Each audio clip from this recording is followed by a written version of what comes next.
Hi, I'm Dave. Welcome to the channel. In this video, potatoes.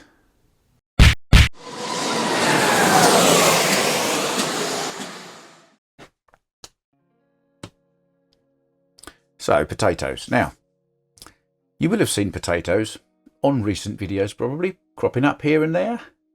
People might make mention of them and things. Today's the day. So what is it about potatoes? Well, a few weeks ago, Pat said this. What else are we up to? Rob from Swift Slots. Man, is that guy a genius or what? Fair dinkum. I reckon you could give Rob from Swift Slots a potato, right, and say, Rob, make this potato into a slot car. And you know what he's going to do?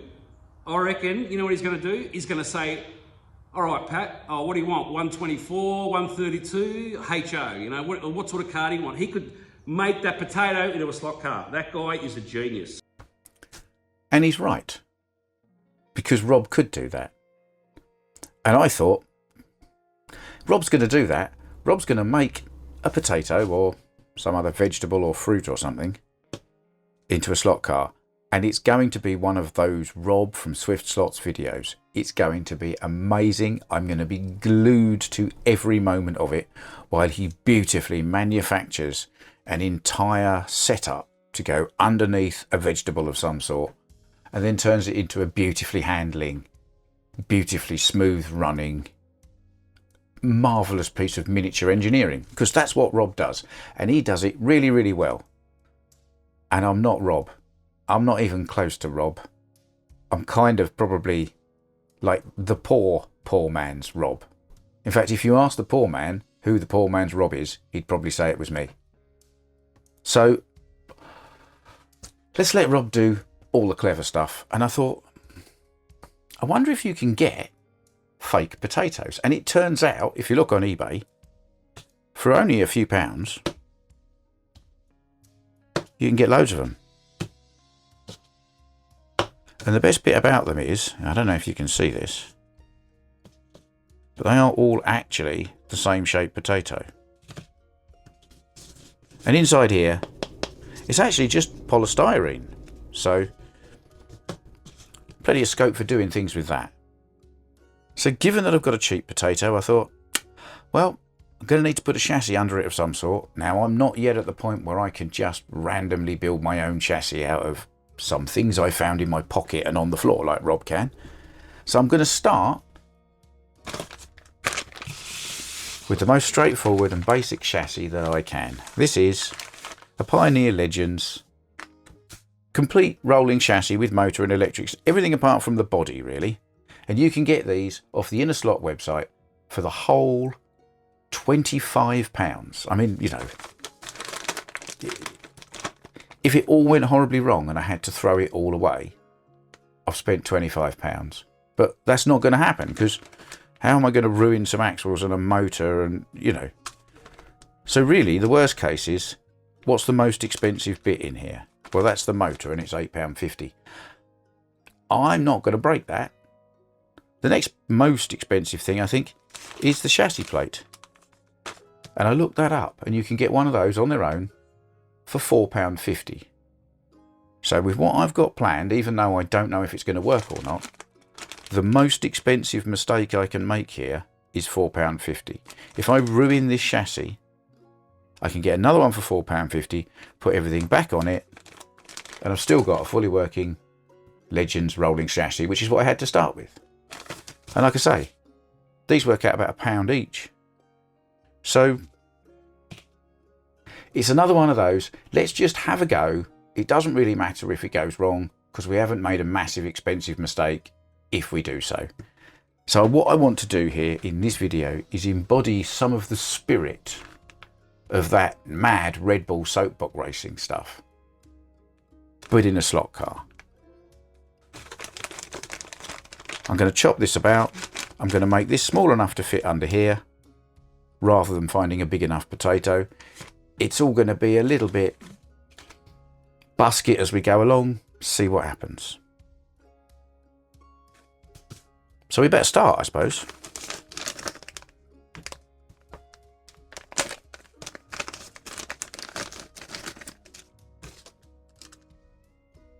Now it comes with some bumpers. I don't know if we're going to need those or not. I don't know if I'm going to use them or not. So we'll pop them over there for now. And there is the rest of my chassis. I notice on this one, they've put some nice expensive 3M marked tape to hold the wires down, which I haven't had in any of the Legends I've bought previously. So I don't know if that's a new addition or whether it's just something they do on the ready to run kits rather than the full cars. Curious. If you know, let me know. But yes, branded 3M tape additions. So that's classy bits of stuff here. I mean, it's got some usual problems that these things usually have. Side slop, or we can press the wheels together. Same at the front, but we'll get there. This guide doesn't actually look completely dreadful. I mean, for a Pioneer one. I mean, it's still a bit loose and wobbly, and we can probably do better. But yeah, it's a good starting point. And this potato, as I say, is polystyrene. Now, I did take one of them and hollow the inside out just to give it a bit of a test try as it stood on another Legend chassis that I had. And I kind of came to the conclusion that this is, I mean, it's not far off, but realistically, there's chassis hanging out the back here, there's chassis hanging out the front. I can't make potatoes any bigger than they are. All I can do is shorten the wheelbase. So I'm going to do something pretty drastic. I don't know if it's going to work or not. I guess we'll find out in due course. But I'm going to take about a centimetre out of the middle of this car, and then I'm going to try and glue it back together and make it strong enough to be serviceable. And then I'm going to try and fit a potato under here, the idea being so that the wheels kind of stick out in a funky sort of beach buggy way. I don't know. Pat had a mad idea. I thought I'd run with the ball, or indeed the potato. We'll see what happens. It could end up a right old disaster. One thing's for certain, it won't be as good as Rob's video. So, at the time this gets published, if you haven't seen Rob's video because he hasn't put it out yet, I'd keep an eye on his channel, because there'll be one along soon. The man is bananas. So after a little bit of television magic, here we are. I've taken all the bits off the chassis plate. Now the only things I needed to do in terms of using a tool was I had to use a screwdriver to lever these braids out of here just to get these wires out. But everything else just snaps out. I also gently persuaded the tailpipe off the back section of here, because then I've got a straight edge to work to when I'm going to cut through this chassis to shorten it. Now I've been looking at this and I think I'm going to go through about here and through about here and take this piece out and then glue the two pieces back together. The reason I'm going to do it there is because I've then got full width here, whereas if I did it up here, you know, so I'm maximising the amount of surface I can cut against. So in the true tradition, in the true Essex tradition of car modification, it's cut and shut time. But the first thing I'm going to do in order to add a bit more strength to the rest of this is I'm going to put some plastic weld around the inside of this so that this is fused to this. This is a DPR door and usually it comes out. And once it's fused in, I'll take the screw out so I don't cut it with a saw. And then we'll cut this in half. Like I say, if I do this wrong, it's a £4.50 mistake. It's a smaller mistake than knocking a pint of beer over. Which I know is bad, but you know what I mean. So here I go, just running a bit of plastic weld around all of the joins around that DPR door just to fix it solid. Pop the screw out so I don't hit it with this saw blade. Now this is just a little cheap off Amazon hobby circular bench saw. I'm only using this because it's just easier to do two parallel cuts with, but you could just use a hacksaw. Anything really. Probably get through it with a sharp knife. As long as what you do is take out a nice parallel section, so you've shortened it as square as you can, and you know, this tool is good for that. There we are, gone. Look, that whole chunk straight out the middle there.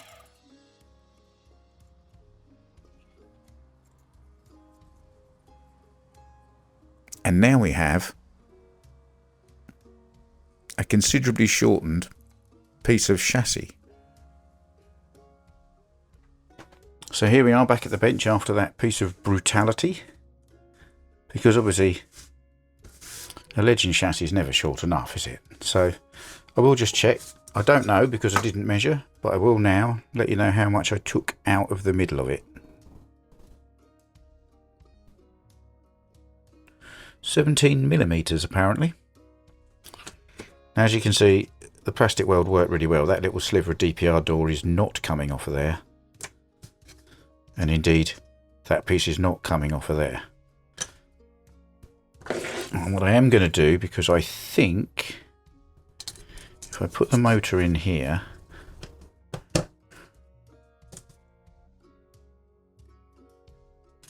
yes, this little last piece of DPR plug is in the way, but it is only a melt, so it should, yes it does, just snap off, which means those will now neatly shut together and not foul against the motor.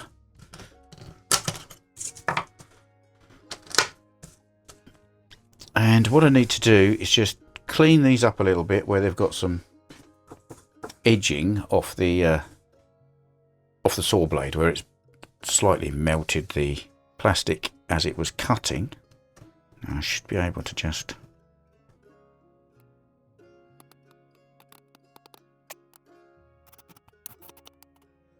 but that's pretty good.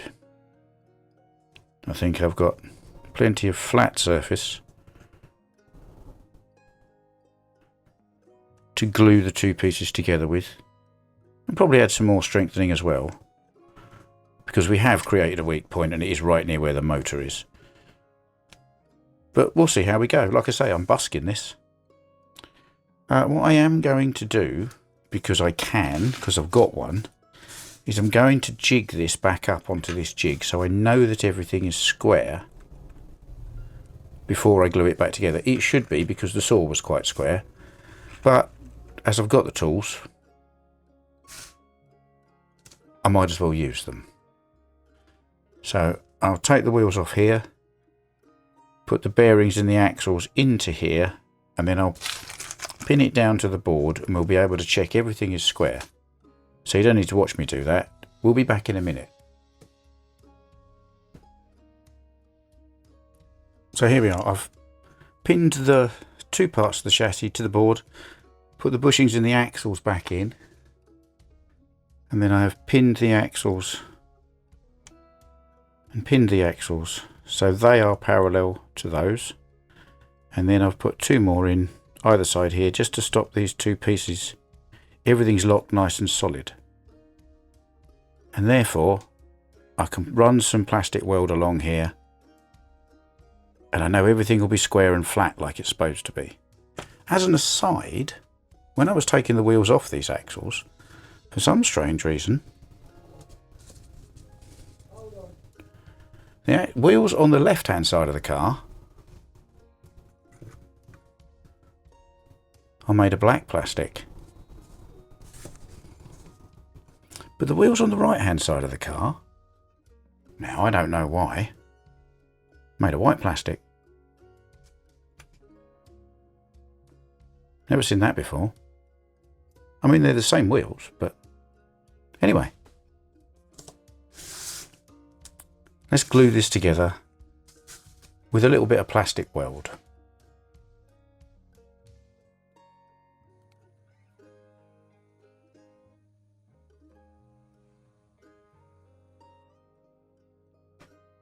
So after a little time to dry, there we are. I did, once it had dried, run another line of plastic weld underneath, and to be honest, it's pretty good. But there is a weak point across there, so I thought I could try and just strengthen it up a little bit. And well, I do like a paper clip, so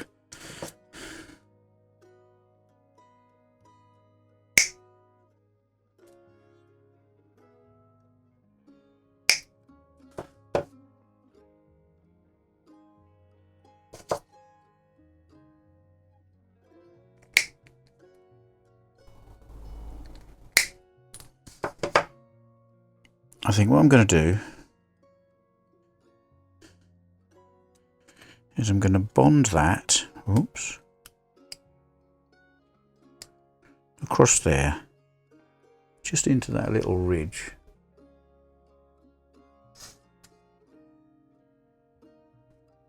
And I'll do the same this side with this one, but because this side is all flat, I can probably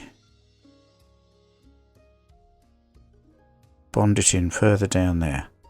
So my plan with this is to set them in place, and then I'm going to run a little bit of runny, low viscosity super glue down either side and bond them into place, and then if I still think they need a little bit more reinforcement, I'll put some thicker viscosity super glue gel around the outside just to add a bit more strength to them. So that's the plan there, and then hopefully that'll be as strong as it needs to be. If it isn't, we'll have to come up with something else, but like I say, I'm busking it at the moment.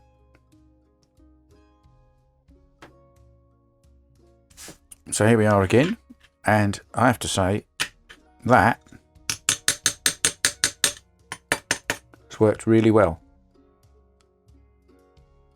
There's nothing wrong with that. In fact, that's probably a stiffer, stronger chassis than it used to be.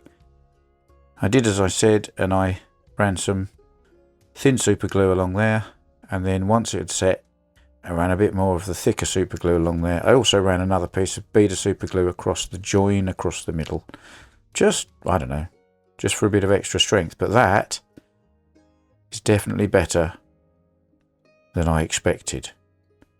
Sometimes, you see, if you're busking it, things work out well. So we might as well just pop the wheels on here just to see how funny it looks.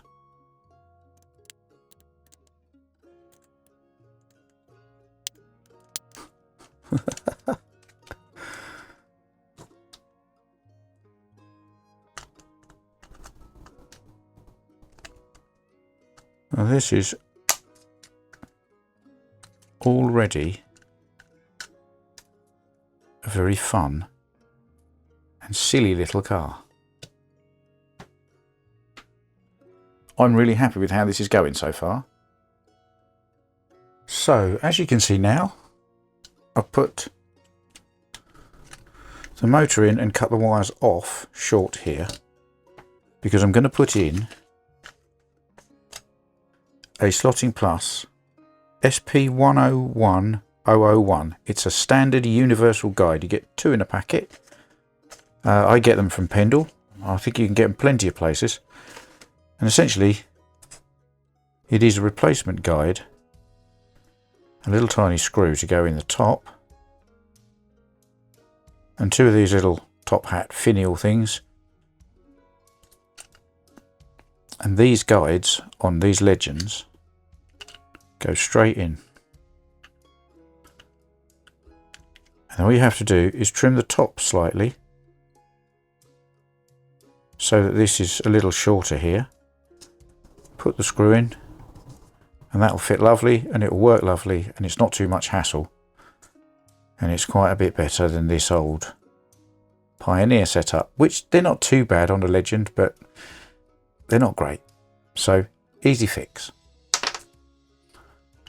I'll just do that and then we'll come back. I will also be putting some of my favourite SP103142 standard 035 tin plated braid on with the guide there. So I'll come back once I've done that and we'll see if we can run this around the track, shall we? So here I am back again with all of the guide nicely fitted up, some braids on there. It seems to sit okay for a novelty car, you know. Gear mesh could probably do with a bit of love, but I think it will do, and we can probably give it a quick run for now.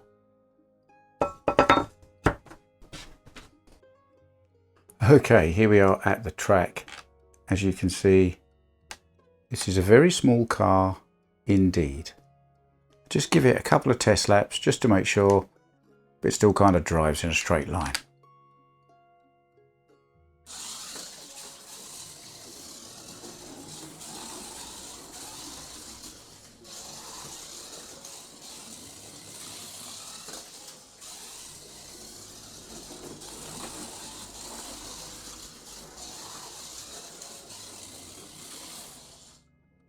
Yeah, that works. Onto the potato. So having got this to a point where it runs in a satisfactory manner for now, I mean, we'll do a bit more like glue some bearings in and things later, but for now, that's a proof of concept. It works. So it's time to try and fit a potato on here. Now, I think we're going to do a lot better because the chassis pretty much fits under there. Hopefully. So it's a case of working out what to do to start with this potato.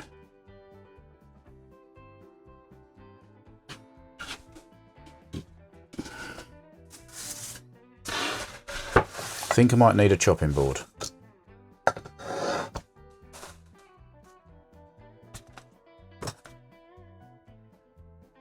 And a knife.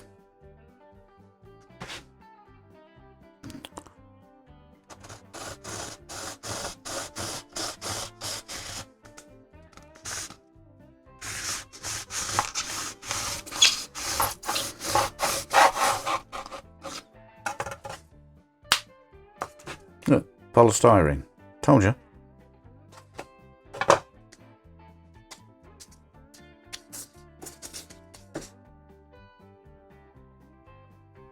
So I think if I look at this, I think that's the front, isn't it? And that's the back.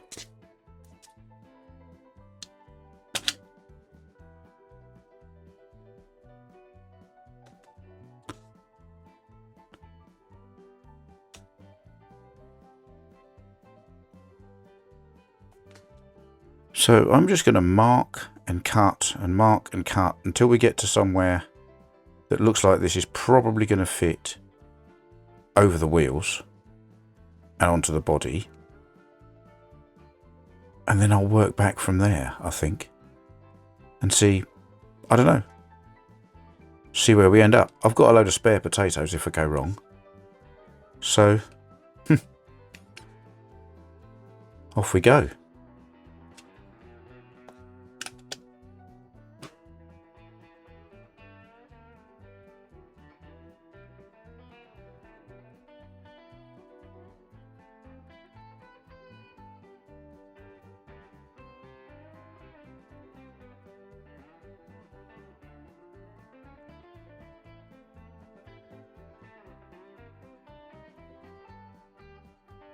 So after a fair bit of chopping around, as you could see, and getting rid of polystyrene, and there's still some everywhere, damn stuff, I've got what looks like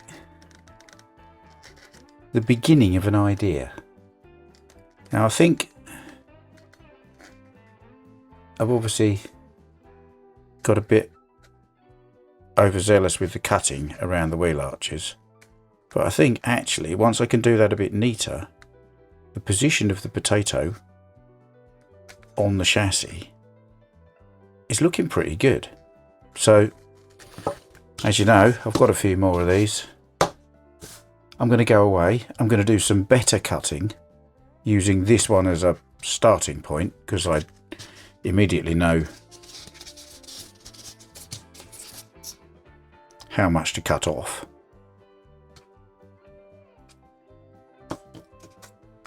And then I should be back in a little while with a better fitting potato. I can't believe I just said that, but I did. Behold, a better fitting potato. Yeah, I said it again. So I've done a bit of a better job this time. Cut these a lot neater, kept them quite a bit tighter.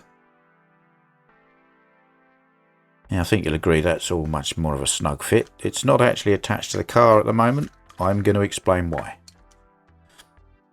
The only bit of modification I've made to the chassis is just here, snipped a bit off there and a bit off there, and that is because you can actually fit this inside the potato. Again, I can't quite believe I'm saying that. So the job now is to work out how to fit the potato so it doesn't just fall off. And I've been having a think about this while I've been digging out all these other bits to make this other potato shell. And I think what I'm going to do, certainly going to try it, cocktail sticks or toothpicks if you like.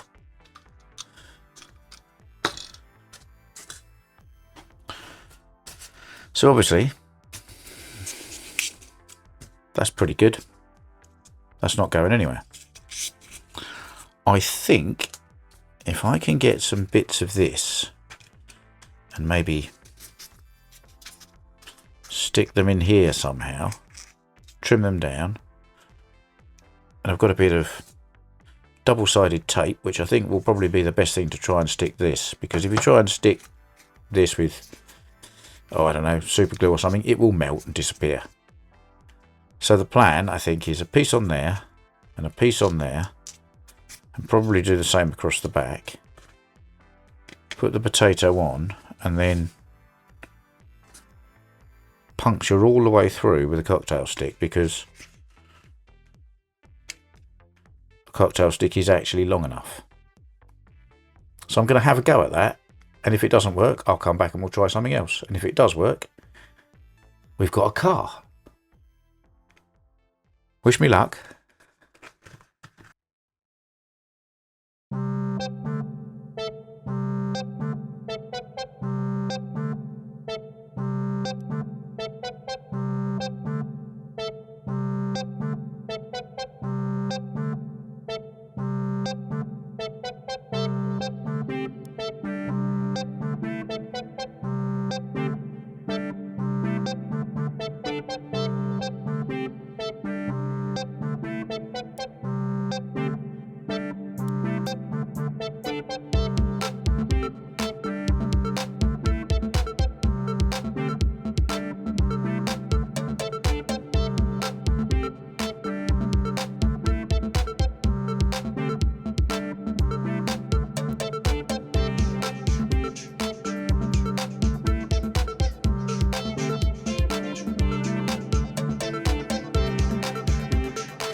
So that seems to have worked out pretty well. Car is not coming off the chassis. I need to trim these down a little bit, but they are suitably skewered in. That's not going anywhere. That's definitely attached to that. It's not coming off. I shall just do a final little trim round this wheel arch.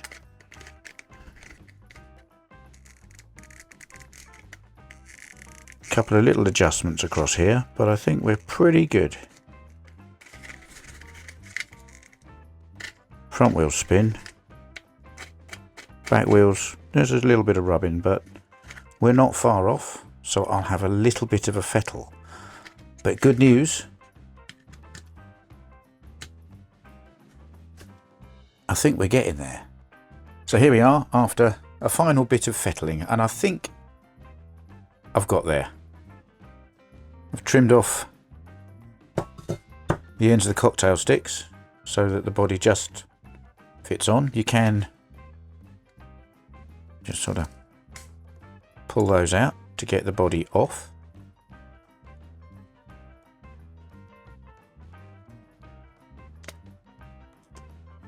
He says. There we are. And that's what we're left with. A shortened chassis. You can see the seam line across there. With the two bits of wire for the paper clips, one either side, glued in. This piece of polystyrene just with a piece of double-sided tape, and the same here. And they have a hole pushed through them, which hooks onto this.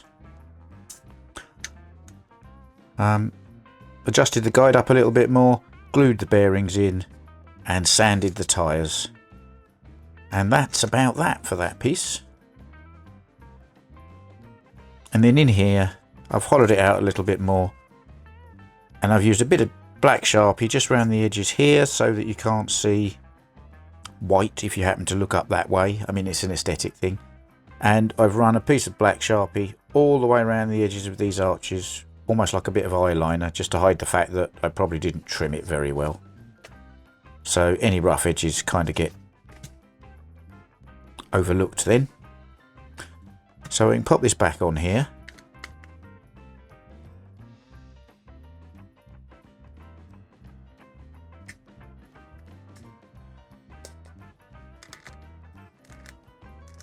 That goes in there.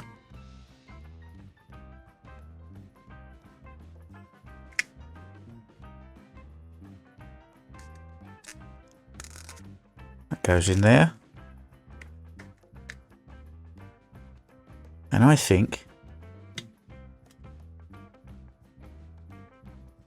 we are just about ready for the track. Now I think this should go pretty well because it's a very short wheelbase and half of it's made of polystyrene and the rest of it's made of air pretty much, so it doesn't hardly weigh anything. Should go pretty well, but there's only one way to find out, isn't there? Okay, here we are, fairly obviously at the track, and I'm going to start off just tentatively. I mean, I have to say, it looks cute. It looks a bit silly. It looks a bit surreal, but it definitely looks cute. And it handles all right. I'm already managing to start to build up a little bit of speed here. It's really pleasant to drive. Moving on a few laps, you can see I've got the hang of it better, and this car is now really starting to quite rip because it is so much wider than it is long in terms of its wheel plan. It sort of doesn't really slide, it doesn't really want to de-slot, it just wants to hang in there unless you give it obscene amounts of abuse. But even then, it's not doing anything overly dramatic. Then I ran it around the outside lane of the track, which I think suits this car better than the inside lane here. It absolutely loves it, hanging out round those big sweeping turns. It's loads of fun. I mean, it's far more fun than a potato really should be. Oops. So there we are. Look at it. It's cute. It's very silly. It's crude. And you could do that. You could get a Legend chassis for £25, chop a bit out of the middle, get some potatoes, they work out about £1 each, a paper clip, a cocktail stick, and a pen, and a sharp knife, and really that's about it. There's nothing else to this. A little bit of cut and shut with some glue and a paper clip, a little bit of chopping around of a bit of polystyrene potato, and a couple of wooden skewers. You can do this. In fact, I encourage you to do this. The total build cost of this car is £28, and I think that includes me changing the guide, which you don't need to do. It's a lot of fun. It's as durable as anything. I mean, you could give it to a little kid, they'd find it funny, they could thrash it round the track, and it's just a piece of polystyrene. It's got its own built-in crash barrier on it. They're not going to hurt it. I defy anybody probably to really break this car just by driving it round a track. So, you know, it's cheap, it's fun. The worst thing you can do is make a mess of cutting up the chassis, and if you do, it's only going to cost you £4.50 to replace it. And for under £30, you have the pleasure of building something quite silly, which you can then give to your kids or your grandkids, who will find it funny and silly and can race it around and crash it as many times as they like. It's really not going to do it any harm at all. And, well, I think in this day and age, for under £30, that much fun building something, that much fun giving it to somebody else to enjoy, and that much fun watching them enjoy it, I don't think really you get better value for money. Make a potato. Right, let's just have a little montage of silly bits of a potato running round a track.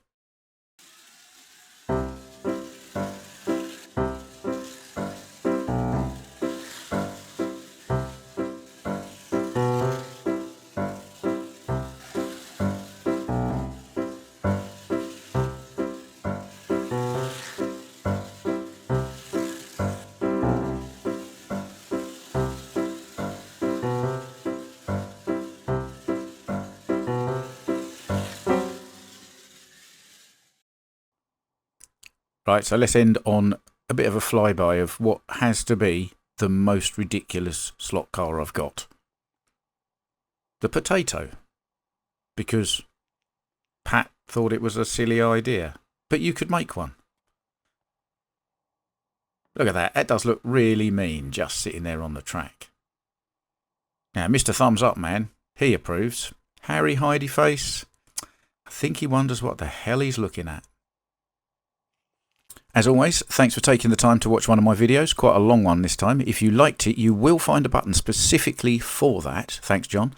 Please subscribe to the channel, it's free and it really does help the algorithm. And if you press the bell, you'll get a notification the next time I post a video. And check out both of these slot car channels. Pat Slots, obviously, the man behind the idea, and the very excellent Swift Slots. Rob's channel is just amazing.